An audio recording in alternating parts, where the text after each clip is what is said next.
we term pulsars, and they've been following a nationally recognised doctrine around search strategy. Yeah, one thing that was interesting was there is a bit of a blame game starting now, which is seeing essentially the police starting to point the finger at the public a bit and going, well, you've been distracting us with wild theories, etc. For me, that doesn't quite hold water because it's actually the family of Nicola who appear to have been interacting with the press and the public a lot more than the police. Joining me now is the editor of Lancashire Post, it's Nicola Adam. Nicola, thank you very much.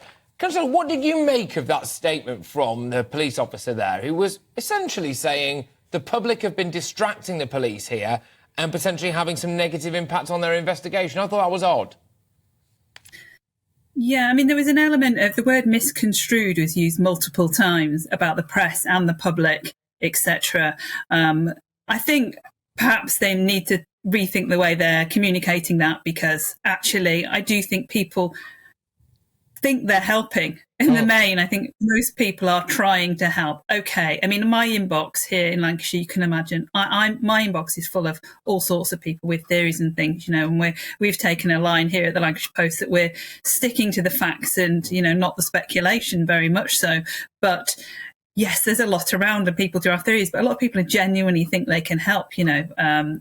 You know, it goes, there's across, some people genuinely have bits of information, which, you know, we're certainly passing on to police, and whereas others, you know, so some people like pet psychics and this kind of thing, a lot of these kind of people coming on with solutions which perhaps are not so practical. And I do understand that the volume of information the police must be getting must be, you know, enormous, and a lot to handle, and not something they're used to dealing with. I think there is that, and I do think the police are handling it fairly well, to be honest. But I think, yeah, you're right in that I don't think blaming anybody for anything at this stage is going to help anyone.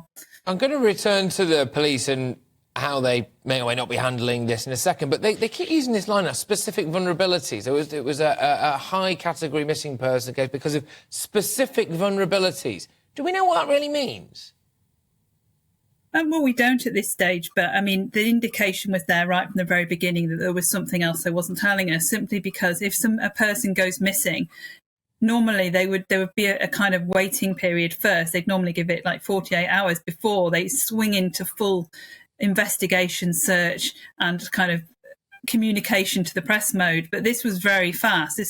Within an hour of Nicola going missing, being reported missing by her partner, they'd started the search. They'd started putting out missing from home notices on social media into the press, which was very fast. So really, it was always, the clue was always there that there's more to this than quite meets the eye.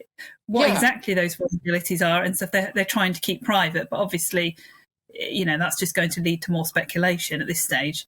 Well, this is the thing, and it's such a difficult case not to speculate on, and every single person obviously wants to have the respect for the family and for Nicola and for the police as well, frankly. But we are here now, day 18, 19, I lose track, frankly.